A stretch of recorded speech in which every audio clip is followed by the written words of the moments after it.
Midlife crisis. That's what I named my ship. I'm sure I don't need to explain why I bought her.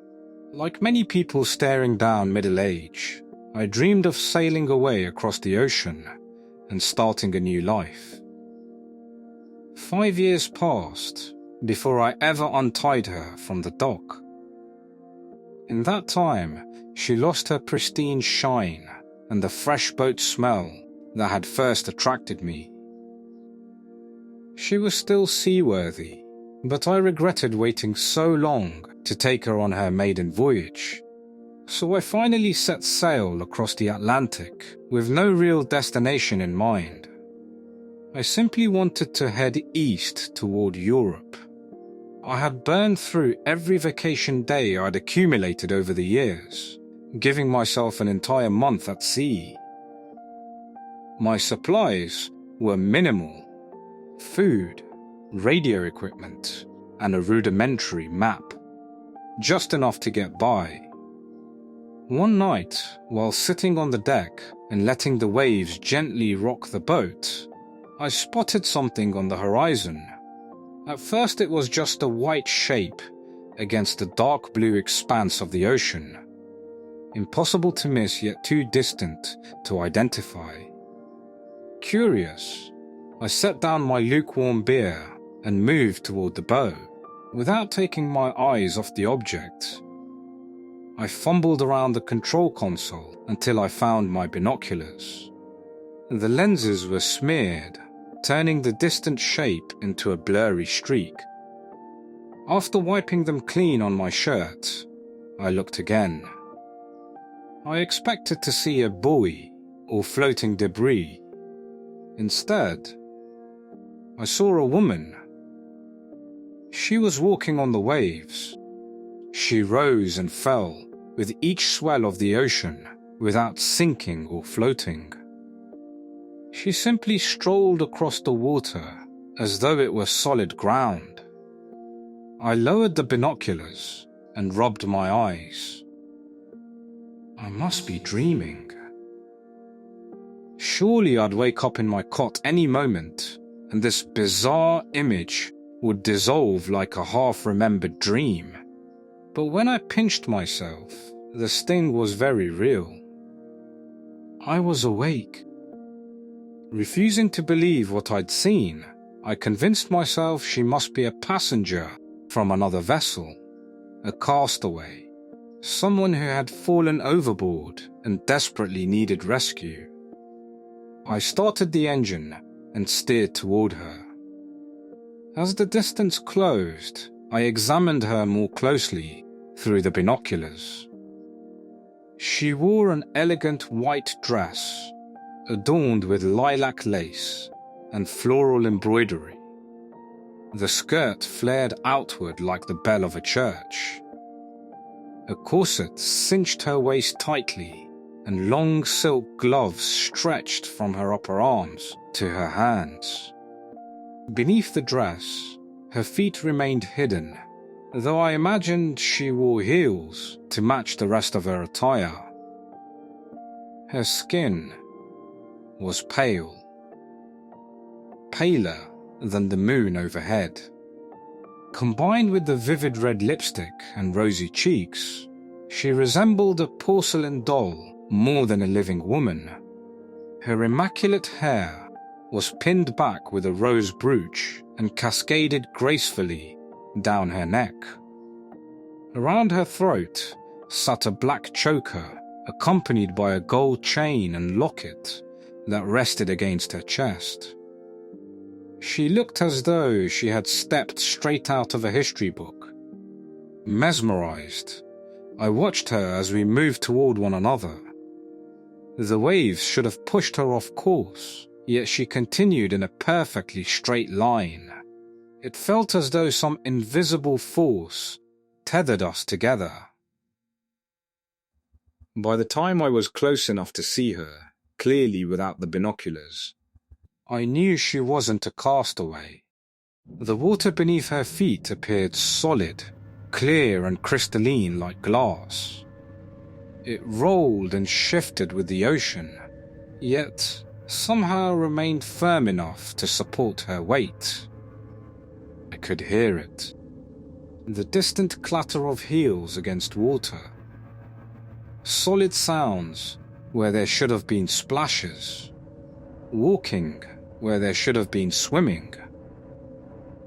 Everything about her was wrong. Perhaps I should have been terrified. Instead, I was fascinated. I cut the engines and allowed the ship's momentum to carry me forward.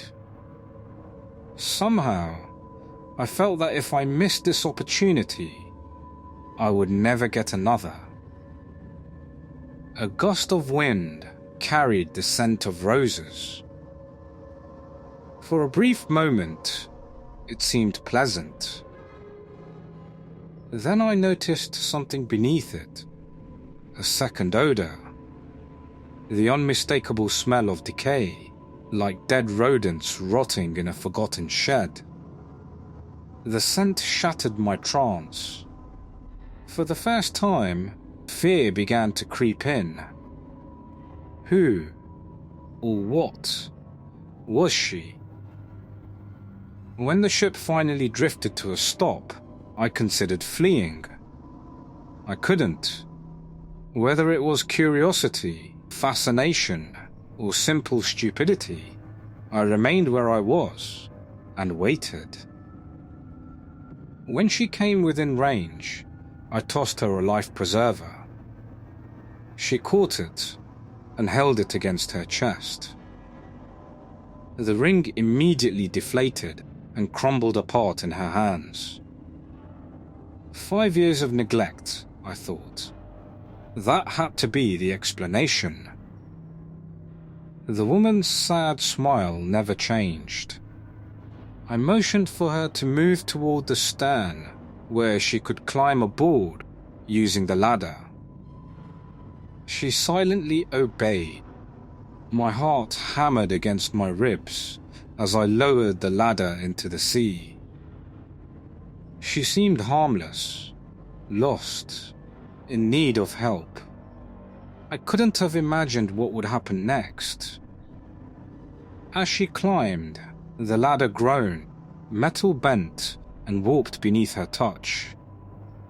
Then she grasped the railing. Paint blistered and peeled away. Rust spread across the metal instantly. When her feet touched the deck, the wooden planks beneath them softened and collapsed into mush. Panic exploded inside me. "Get off the ship!" I shouted. But she kept coming.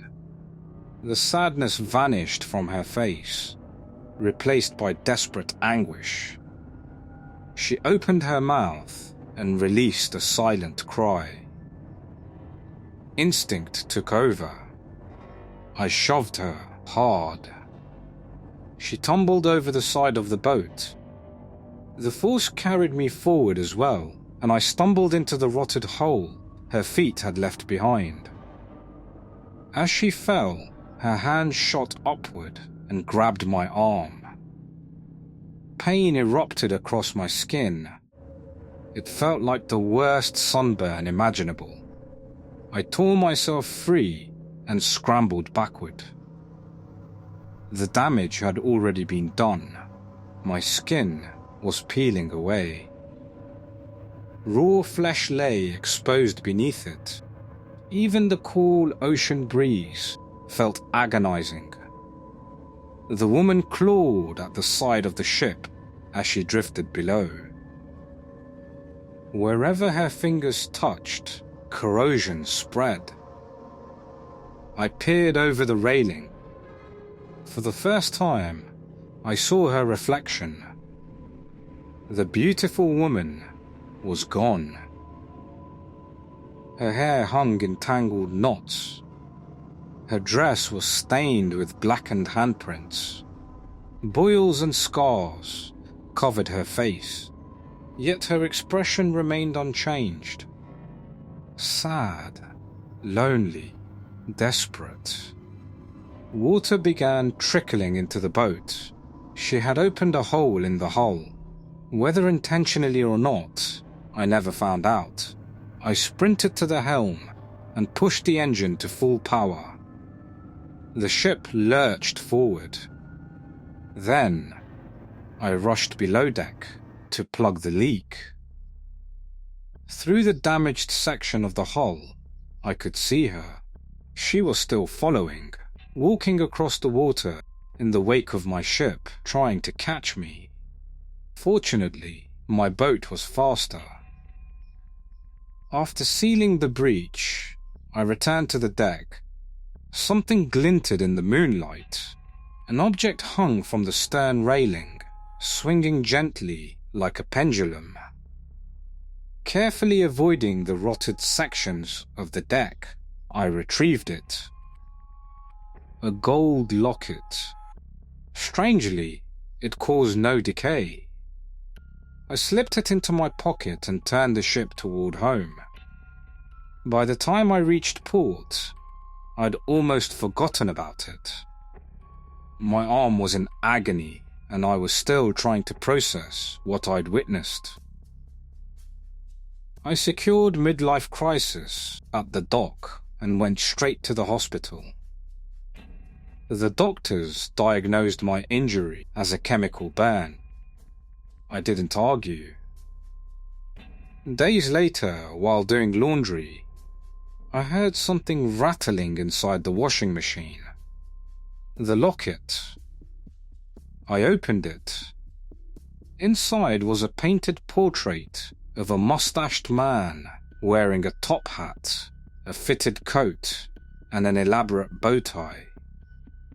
Curious, I took it to a historian acquaintance who worked in museum restoration.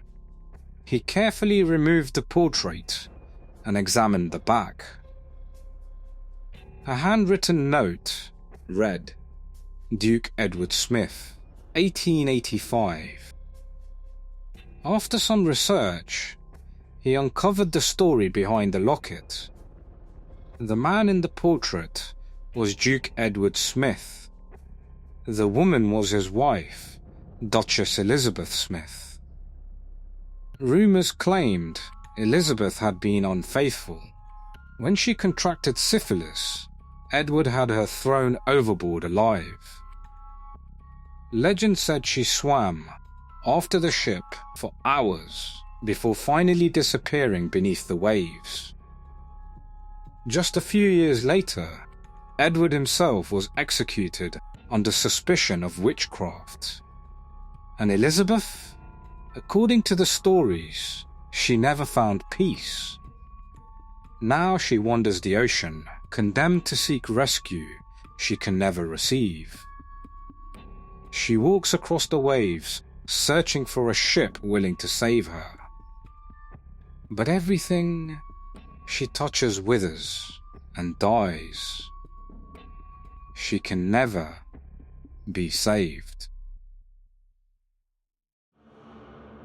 If you are based in the UK and would like to enjoy freshly batch roasted coffee delivered to your door, visit vitalcoffee.co.uk and use the coupon code mrfreakystory to get 10% off from all products. I will leave a link in the description below.